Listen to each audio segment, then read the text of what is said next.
Hey, so it's like 6:48 in the morning on Monday, the 23rd of March. My plan here was to get up, which I did like an hour ago, to do some videos, some Khan Academy videos for you. But instead, I spent a whole bunch of time looking at memes. So that was a waste of my time. No, it wasn't actually. They made me laugh. So good way to start my day. Want to show you we have a little bit of a shift here. We are not going to our, see here's geometry, we're not going to course mastery now. Okay, we're now going to assignments. So we have specific assignments to do. We're not just looking at overall percentage. Okay. So let's do a couple of those specific assignments. I'm going to go start, practice. Notice here, if you're looking at the problem, you can always go down here, just watch a video or use a hint. There's a bunch of videos down here, and you don't lose credit if you watch the video, right? So, and these are, of course, official Khan videos on how to do stuff. So, all right. So, it says use Pythagorean theorem to find right triangle side length. So I'm going to kind of sketch this triangle out.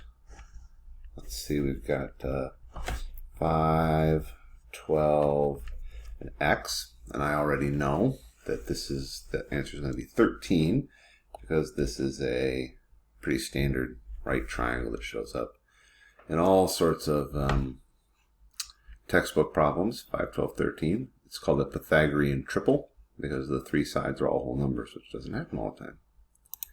All right, so let's take a look here. Get this to kind of zoom in. All right. So here's our triangle. Here's our Pythagorean theorem equation. A squared plus b squared equals c squared. And we're going to fill in a equal to 5, 12 equal to b. So our unknown is going to be the x. Remember, c is always, the hypotenuse is always the long side of the triangle. That's the important part. A and b, they don't really matter. It doesn't matter which one's which. So we're going to go 5 squared, 12 squared, equals c squared. So that's 25 and 144. That's 5 squared, 12 squared. Add them together, and I get 169 c squared.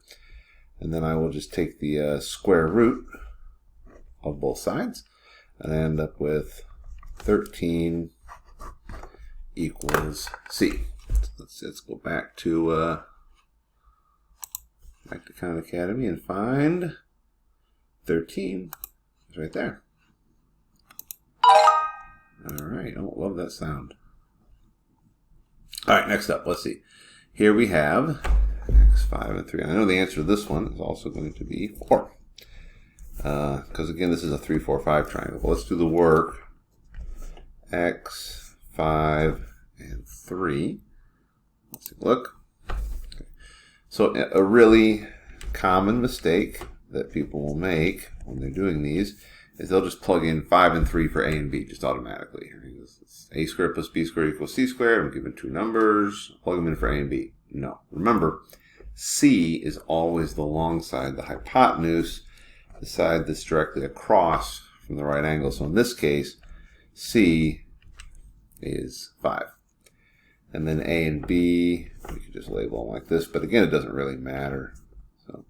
So we'll go a squared plus 3 squared equals 5 squared. And I guess I could have put like an x in here. Just replace the a with an x, but whatever. Doesn't really matter.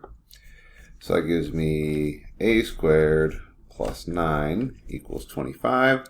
I'll subtract 9 from each side, and that gives me a squared equals 16. And I'll take the square root of both sides, and a equals 4.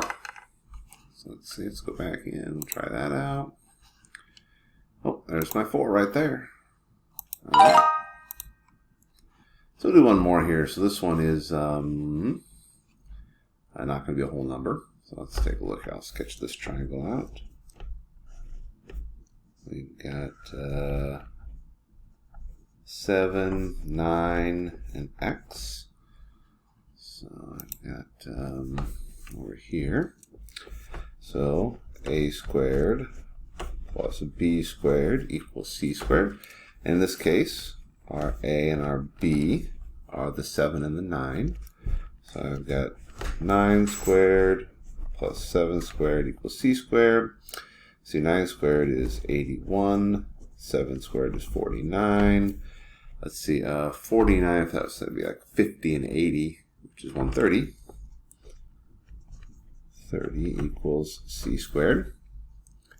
And so take the square root on both sides, and I end up with, kind of running out of space here, I end up with square root of 130 equals c. And the square root of 130 is going to, usually we just leave it that way rather than write it out as a decimal. And indeed, there's the square root of 130 right there. Okay. So the important thing is, remember, A and B are always the legs, the two short sides. C is always the hypotenuse. So if you're given the hypotenuse, you put it in, you substitute in for C, not for A and B. Of course, it's multiple choice. You do have some extra videos to watch if you want some extra help. And you can always message me on Remind if you have questions. It might be helpful if you took like a, say like a picture of your work, send it to me. That'll help me out a little bit. But good luck with this.